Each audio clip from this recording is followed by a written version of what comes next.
Au Nord Kivu, de nouveaux affrontements ont été signalés depuis ce matin sur les collines de Kitolu, dans les territoires de Rutshuru. Ils opposent la coalition des rebelles M23 RDF AFC au FARDC. Rencontre hier jeudi entre Sama Lukonde et Judith Tuluka. L'échange entre le Premier ministre sortant et sa successeur nouvellement nommée a tourné sur le partage d'expériences. Frappe sur Gaza. Les États-Unis haussent les temps sur Israël. Dans un coup de fil aux dirigeants israéliens, Joe Biden a déclaré que Jérusalem devait mettre en place des mesures spécifiques, concrètes, pour répondre à la souffrance des civils se trouvant dans des situations déplorables sur la bande de Gaza. Nouveau journal sur Télé 50, bienvenue à tous. De nouveaux affrontements opposent depuis tôt ce matin la coalition des rebelles M23, RDF, AFC au FARDC sur les collines de Kitolu dans les territoires de Rutshuru au Nord Kivu. Pour en parler, nous avons joint le président de la société civile de Rutshuru, Jean-Claude Babandi, qui nous donne la situation actuelle de ces affrontements. Il est vrai que, en tout cas depuis le début de la semaine, il y avait quelques tirs de provocation de part et d'autre dans la zone de la Rwindi, à Kibirizi, même les collines sur Plombon, la localité de la Rwindi. Mais depuis hier, en tout cas, ce soit les FARDC, ce soit les éléments RDF qui sont au niveau de la Rwindi, ont largué des bombes, en tout cas de part et d'autre. Et même ce matin, on signale des affrontements très rudes autour de la localité de Kibirizi. Donc les FARDC sont en train d'essayer de récupérer la localité et de chasser tous ces RDF qui sont dans la zone de la Rwindi. Donc jusque-là, le bilan n'est pas encore connu. On essaie de suivre la situation pour savoir comment ça va se passer. Mais nous encourageons, en tout cas, nous comme société civile et FARDC, à aller de l'avant, à pousser plus fort pour arriver à chasser ces RDF qui nous insécurisent dans cette entité de Kibirizi. Et puis le Premier ministre sortant, Jean-Michel Sama Lukonde, a rencontré hier jeudi sa successeur Judith Tuluka, nouvellement nommée chef du gouvernement par les chefs de l'État. Au terme de leur discussion, Sama Lukonde a indiqué que leur échange a tourné sur un partage d'expériences. Au cours de cet tête-à-tête avec la nouvelle Premier ministre, Judith Tuluka, Jean-Michel Sama Lukonde a souhaité que le gouvernement souminois en formation soit celui de cohésion des forces politiques du pays. Lors de ces échanges, le Premier ministre sortant, Jean-Michel Sama Lukonde, a partagé son expérience avec les nouveaux locataires de la primature. Il lui a également présenté ses vives félicitations pour son élévation par le chef de l'État au poste de chef du prochain gouvernement. Nous avons eu l'occasion d'échanger sur un partage d'expériences. Ayant été à la même fonction portée par son Excellence Monsieur le Président de la République en son temps pour la législature passée, donner ce qu'avait été mon expérience pour qu'elle puisse y tirer, en tout cas, les points positifs qui vont l'aider dans les prochaines étapes qui l'attendent. Ça veut dire que, principalement, un travail qui a été fait avec l'informateur, qui doit être un peu sa source d'inspiration, et puis toute la collaboration qu'elle doit avoir avec la famille politique du président de la République, les consultations qui doivent être menées par la suite et qui vont nous amener à la formation d'un gouvernement que l'on veut vraiment de cohésion. Sama Lukonde a loué les atouts de Judith Souminois, ce qui, à l'en croire, vont l'aider à être à la hauteur de ses tâches à la primature. Nommée Première ministre le 1er avril, Judith Souminois entreprend des contacts pour aboutir à la formation du prochain gouvernement. Une vidéo devenue virale sur les réseaux sociaux où l'on peut voir un agent de la sécurité routière arrêter une ambulance détenant un patient. Le commissaire de la police provinciale de la ville de Kinshasa, Blaise Kilimbalimba, a ordonné son arrestation. Ce policier a été présenté à la presse. Nul n'est au-dessus de la loi.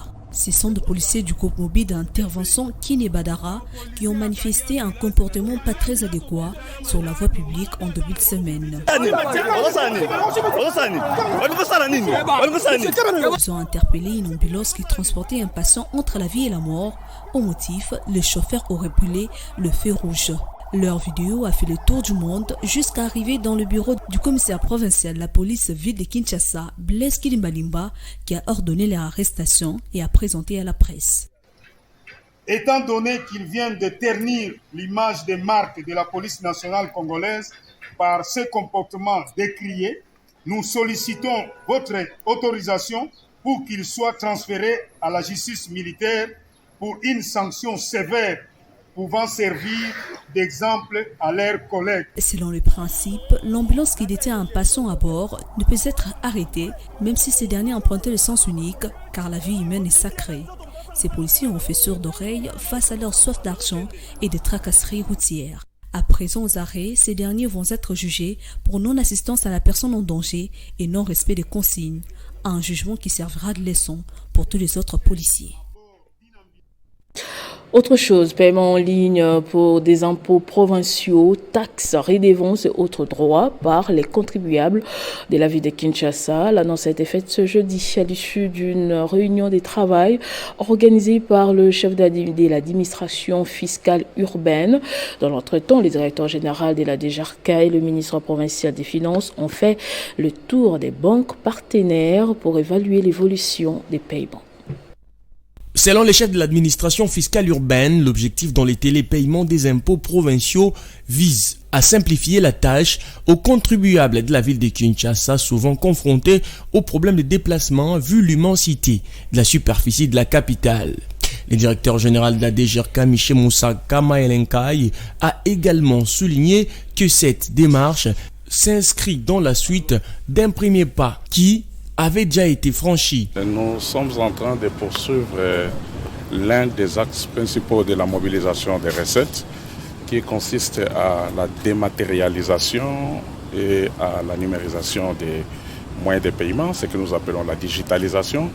Un projet qui avait déjà commencé et la première étape a totalement réussi, qui n'est autre que la télédéclaration.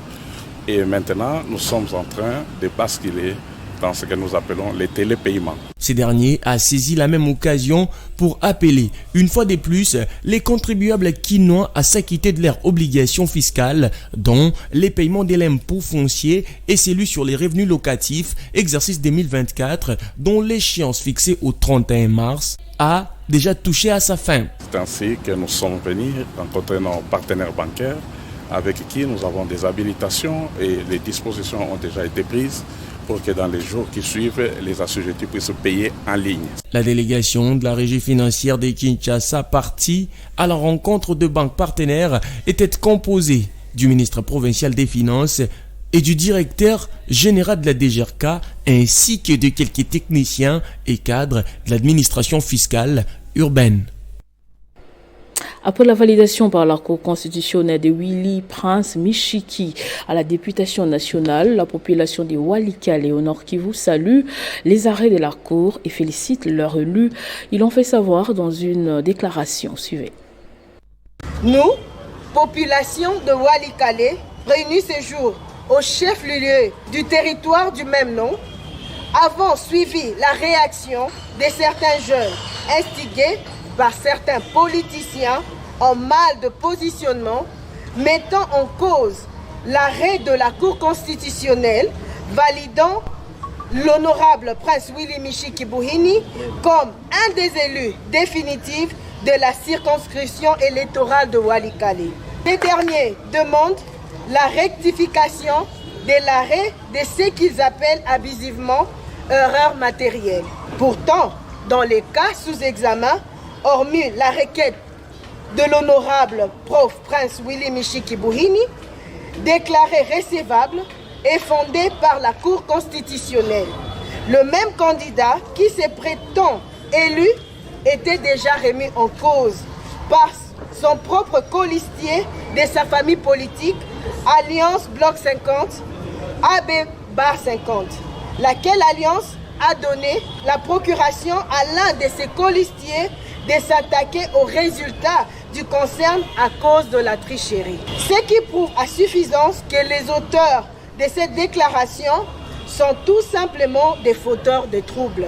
Ici de rappeler à ces derniers que la liste de regroupement Action pour l'unité nationale, AUN, de l'honorable prince Willy Michiki Bouini a été la première en termes de voix obtenues dans la circonscription électorale de Walikale après l'exercice de récomptage des voix bureau de vote par bureau de vote, et l'honorable prince Willy Michiki Bouini était loin le meilleur avec 17 923 voix.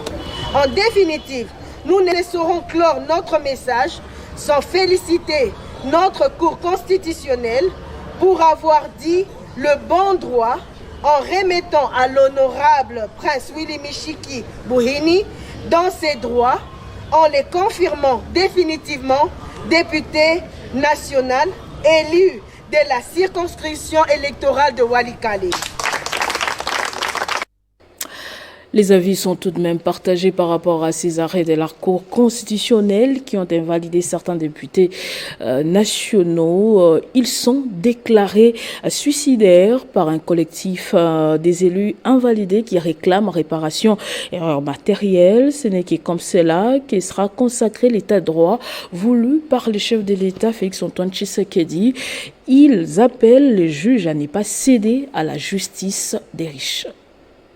Nous, honorables députés nationaux, véritables élus du peuple, méchamment et injustement invalidés par la Cour constitutionnelle, dénonçons avec véhémence les arrêts suicidaires rendus par la Haute Cour, lesquels arrêts crachent sur des droits et la lutte contre la corruption prônée par le chef de l'État, son Excellence Félix-Antoine Tshisekedi Tshilombo.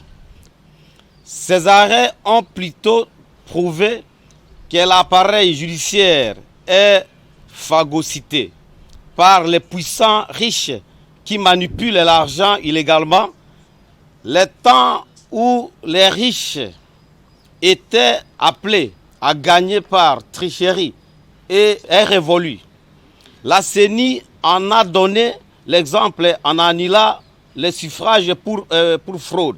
Il y a aussi des cas de certains politiques qui ne se sont jamais présentés devant la Cour, mais ils ont été proclamés définitivement élus par la Haute Cour. Nous sollicitons l'implication personnelle du magistrat suprême, son Excellence Félix-Antoine Tshisekedi Tshilombo, afin que ces erreurs matérielles soient corrigées pour un retour aux résultats publiés par la CENI en respect de la démocratie.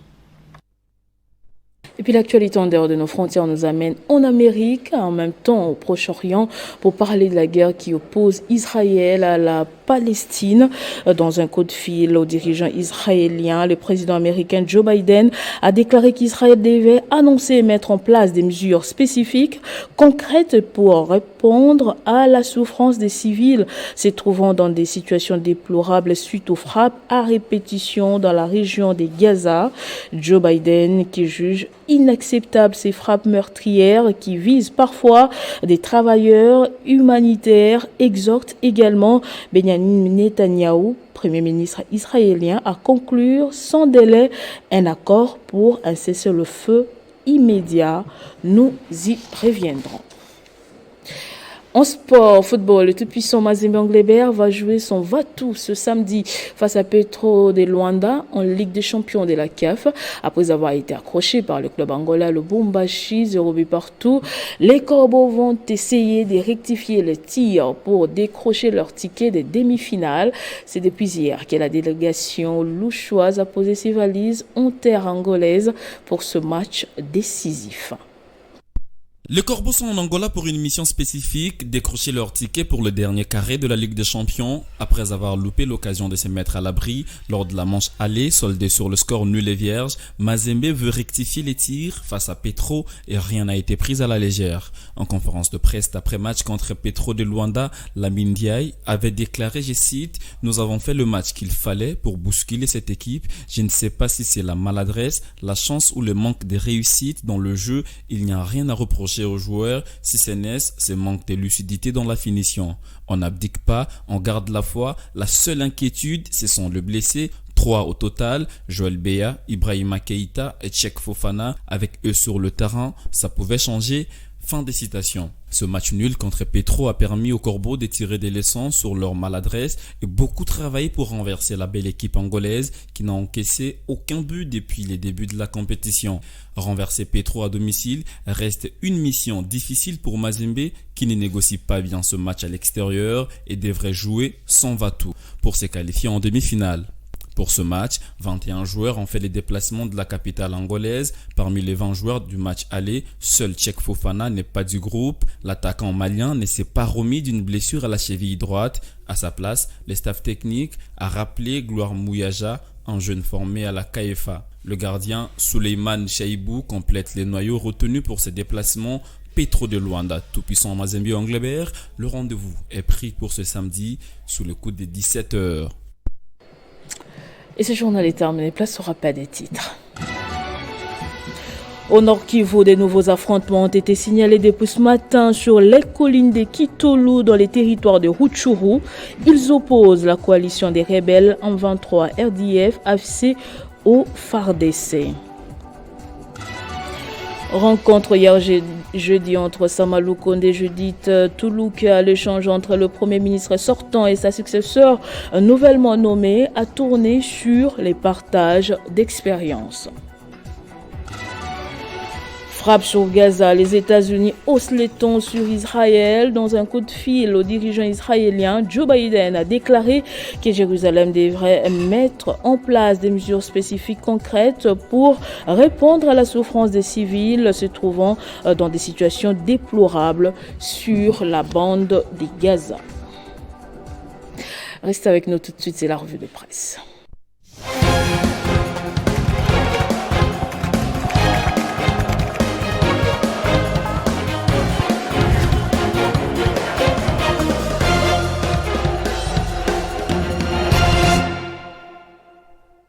Et c'est avec vous, Joël Isselona. Bienvenue.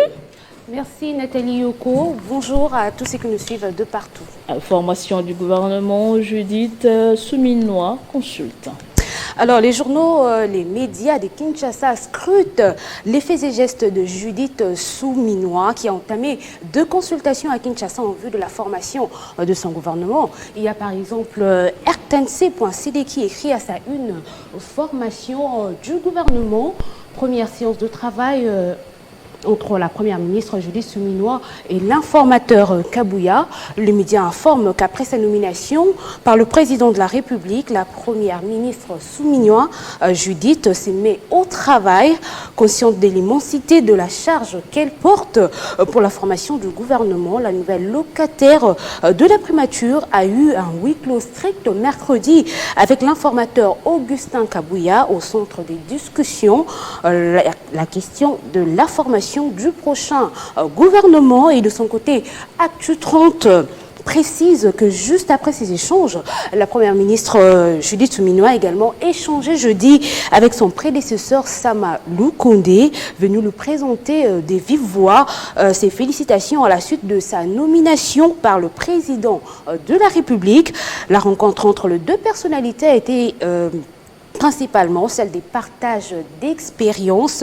Le locataire sortant de la primature n'a pas manqué de mots élogieux à l'endroit de son successeur avant d'affirmer qu'avec Judith Souminois comme chef du gouvernement, la suite sera assurée en termes de la gestion de la chose publique.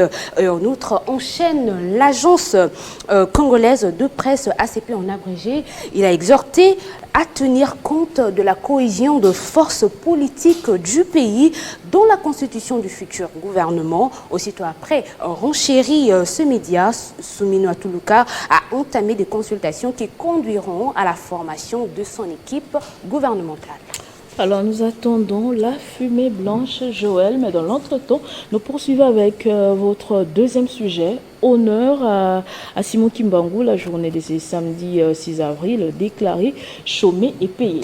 Alors c'est ce qui indique un communiqué du ministère de l'Emploi, Travail et Prévoyance sociale, note dépêche.cd. Cela fait suite à l'exécution de l'ordonnance numéro 23042 du 30 mars 2023. Cette journée a été déclarée fériée sous le premier mandat du président Félix Antoine Tshisekedi après que l'église kimbanguiste ait totalisé son temps d'existence, et à Fox Time CD de rappeler que cette journée du 6 avril a été déclarée fériée par le président Félix Antoine Tshisekedi en reconnaissance du combat de Simon Kimbangu pour l'émancipation de l'homme noir et la conscience africaine. Vous êtes kimbanguiste, Joël? Non, non. Bonne fête aux kimbanguistes. Et puis ce troisième sujet, guerre Israël-Hamas. Le Conseil des droits de l'homme de l'ONU demande de cesser les ventes d'armes à Israël. Alors c'est ce qu'on peut lire sur le mur de RFI dans Radio France Internationale, qui indique que le Conseil des droits de l'homme de l'ONU a exigé ce vendredi l'arrêt de toute vente d'armes à Israël en guerre contre Hamas à Gaza, dans une résolution évoquant le crainte des génocides contre les Palestiniens, en termes qui suscitent un vif débat. Pour RFI, la première prise de position, c'est la première prise de position du Conseil du droit de l'homme sur le conflit qui fait rage depuis le 7 octobre et l'attaque sans précédent du Hamas en Israël. 28 des membres 47 du Conseil ont voté le texte, 6 ont voté non, dont les États-Unis et l'Allemagne, et 13 pays dont la France, l'Inde et le Japon se sont abstenus, rapporte ce média. Voilà qui met fin, Nathalie Yoko, à notre revue de presse de ce jour. Merci beaucoup, Joe, pour tous ces détails. C'est moi qui vous remercie. Merci également à vous de nous avoir suivis de partout. L'information reste en continu à temps réel sur votre télévision.